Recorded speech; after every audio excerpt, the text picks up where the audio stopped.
Assalamualaikum warahmatullahi wabarakatuh. Selamat pagi anak-anak, salam sejahtera untuk kita semua.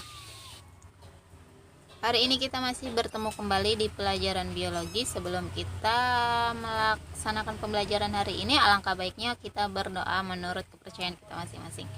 Berdoa dimulai. Berdoa selesai.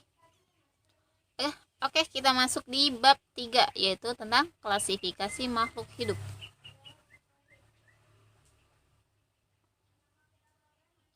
Nah, di sini ada klasifikasi makhluk hidup. Nah, pengertian dari si klasifikasi sendiri ini atau si klasifikasi makhluk hidup ini adalah cara memilah-milah ya dan mengelompokkan suatu makhluk hidup menjadi golongan atau unit-unit tertentu berdasarkan ciri-ciri yang dimiliki atau dasarnya kesamaan-kesamaan dari si makhluk hidup sendiri. Yang kedua, itu ada produk klasifikasi harus memiliki yang namanya makna, ya.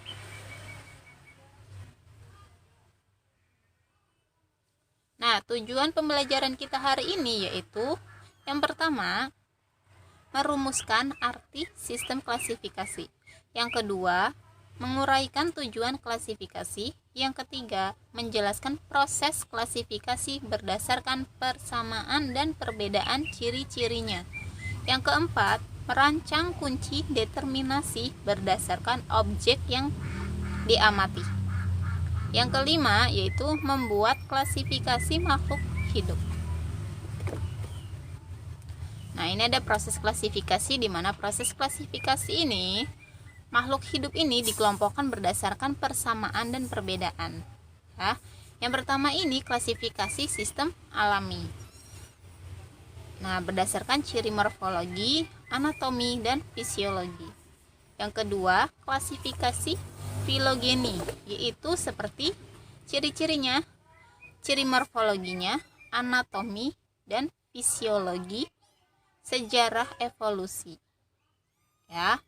Lalu yang ketiga ini klasifikasi buatan, yaitu berdasarkan ciri morfologi yang mudah dilihat. Nah, tujuan klasifikasi makhluk hidup sendiri yaitu mendeskripsikan ciri-ciri makhluk hidup untuk membedakan tiap jenis agar mudah kita kenali. Yang kedua,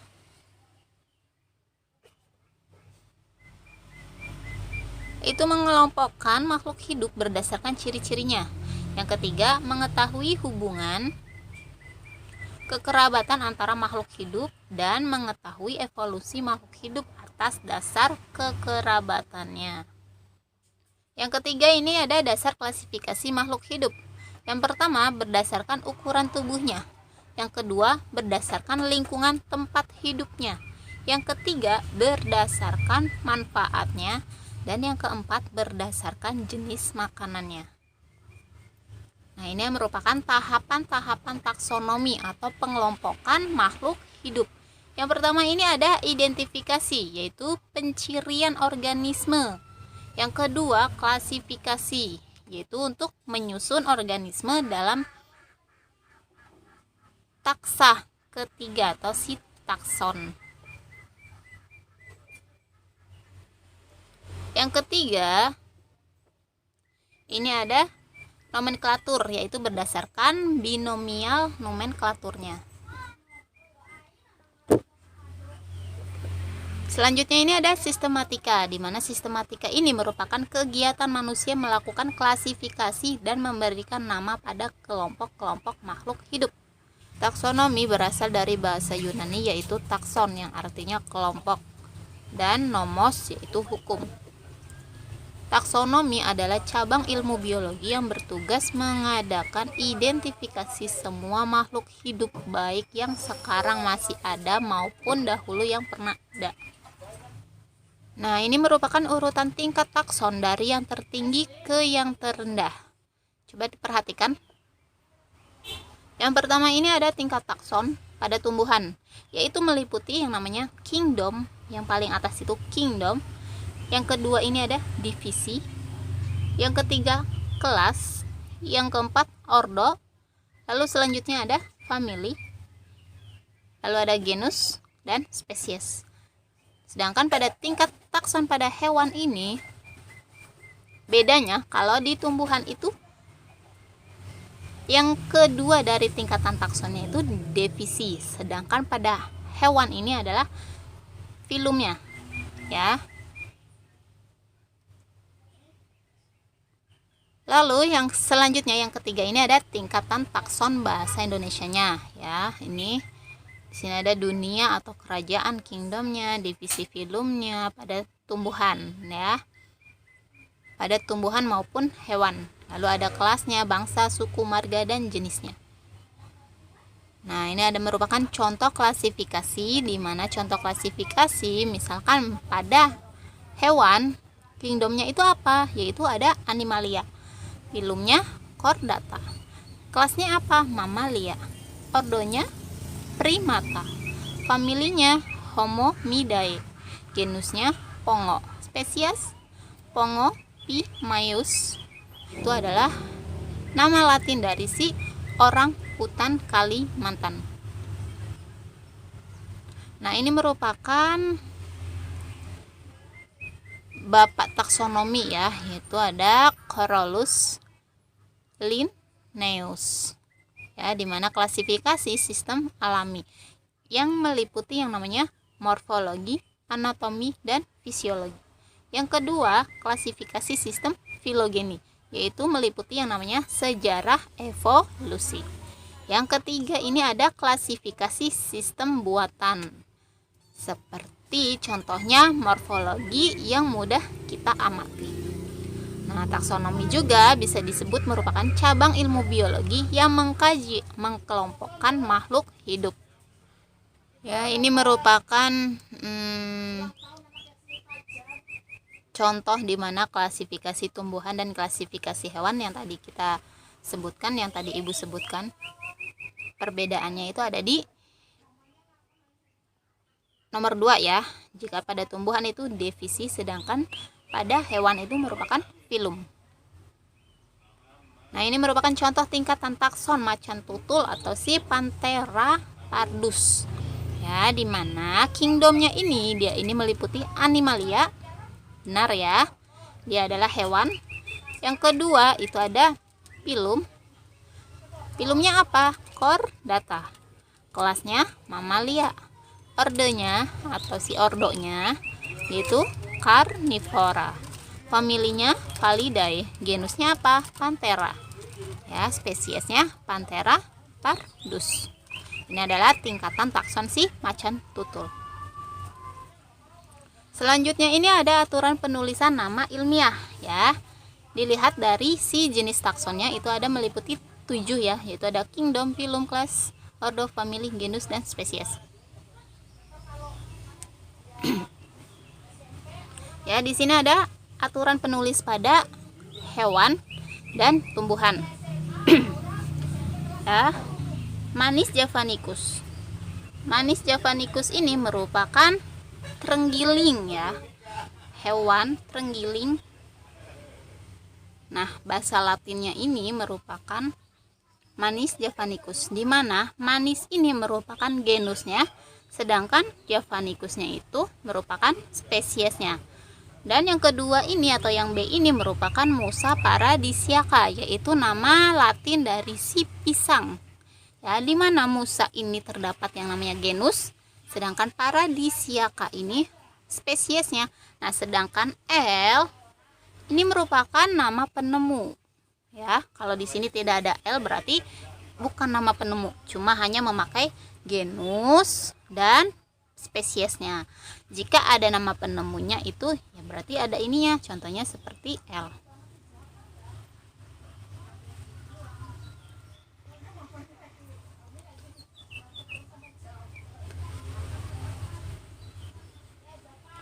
Ya, ini adalah aturan penulisan nama ilmiah.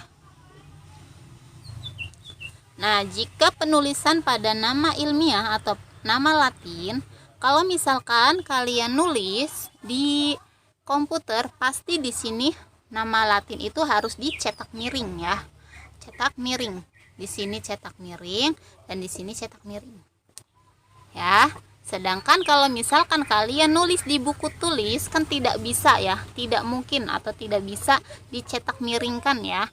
Yaitu kalau misalkan kita nulis di buku tulis, ini digaris bawahi. Ya. Jadi kalau misalkan ada di komputer kalian nulis dicetak miring. Ya, sedangkan kalau kita nulis menggunakan tulisan tangan yaitu di garis bawahi. Inilah bedanya untuk penulisan atau untuk aturan penulisan nama ilmiah pada tumbuhan dan hewan. Lalu selanjutnya ini ada penamaan ilmiah pada makhluk hidup. Ya, sistem penamaan yang disetujui ahli taksonomi sedunia adalah sistem nama ganda yaitu binomial nomenklatur. Ya. Kaspar Beuhin dalam bukunya Pinax Theatri Botaniki pada tahun 1623, walaupun telah menetapkan sistem nama ganda bagi tumbuhan, tapi Linnaeus lah yang dianggap pencipta dari sistem ganda karena yang secara konsisten menerapkannya dalam buku Spesies Plantarum pada 1753. Nah, ini lalu ada aturan penulisan nama jenis atau spesies makhluk hidup secara binomial nomenklatur sebagai berikut. Contohnya yang pertama, tiap nama terdiri dari dua kata. Ya, contohnya Durio zibetinus atau nama dari durian.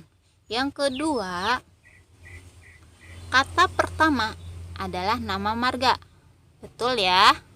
Pertama adalah nama marga. Sedangkan kata yang kedua itu spesies. Huruf yang pertama pada kata pertama ditulis dengan huruf besar. Ya, contohnya pada si ini. Ya, yang pertama adalah huruf besar dulu. Sedangkan kata yang kedua ditulislah dengan menggunakan huruf kecil. Ya, ini adalah penulisan atau aturan penulisan pada makhluk hidup atau nama spesiesnya. Yang keempat, kedua kata harus dicetak miring atau digaris bawahi. Betul ya, yang tadi Ibu jelaskan, jika kalian nulis di komputer maka dicetak miring. Jika kalian nulis dengan tangan atau dengan manual, maka kalian harus digaris bawahi. Yang kelima, jika nama hewan atau tumbuhan lebih dari dua kata, maka kedua dan seterusnya disatukan. Ya, jadi tidak dipenggal-penggal ya. Dengan tanda penggandeng atau strip. Contohnya Hibiscus rosa sinensis.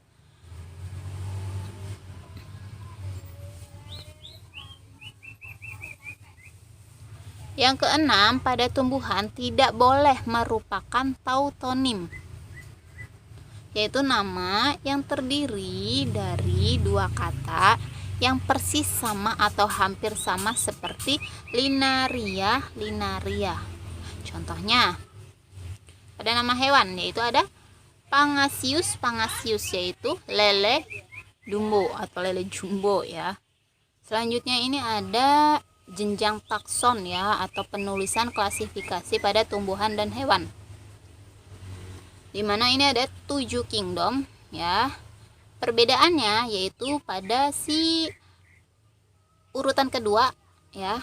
Urutan kedua artinya kalau misalkan hewan dia memakai filum atau pilum, sedangkan pada tumbuhan dia memakai divisi atau divisio. Di sini ada kerajaan yaitu ada kingdom, filum, class, ordo, family, genus, species. Kingdomnya apa? Yaitu Animalia, filumnya Chordata, kelasnya Mammalia, ordonya Scandentia atau Scandentia ya. Familinya itu ada Tupaidae, genusnya Anatana. Spesiesnya apa? Yaitu Anatana ellioti. Nah, ini merupakan jenis nama atau nama ilmiah dari si tupai.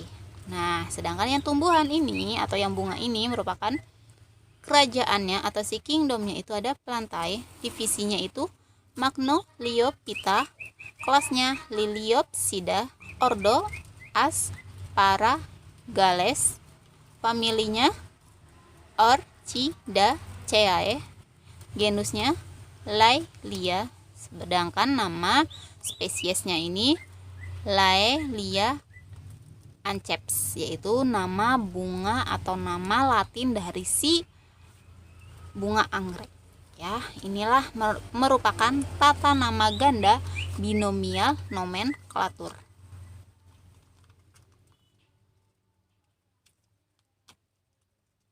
Nah, ini ada sistem filogeni pada tumbuhan, yaitu ada Bryophyta, yaitu tumbuhan lumut.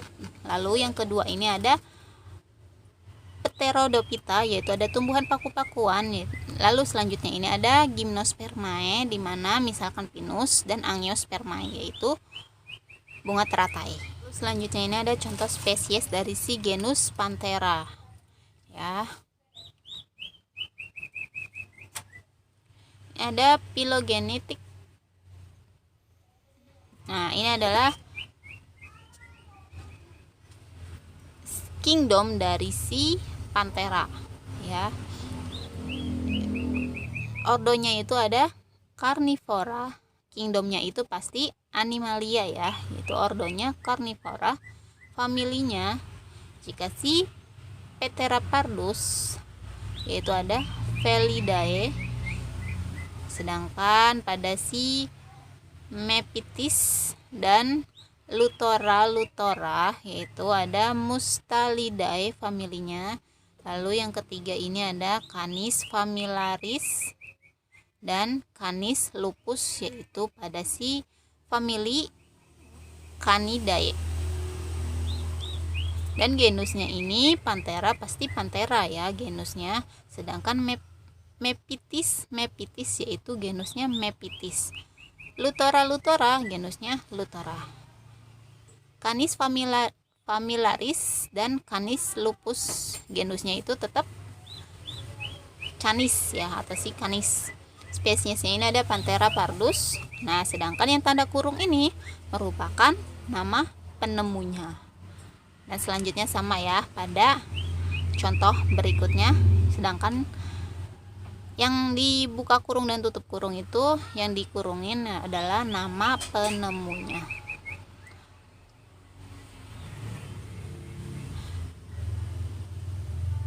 Oke, sampai sini materi kita. Terima kasih. Jangan lupa nanti jika belum paham nanti bisa bertanya di ruang Zoom ya atau Google Meet. Terima kasih. Wassalamualaikum warahmatullahi wabarakatuh.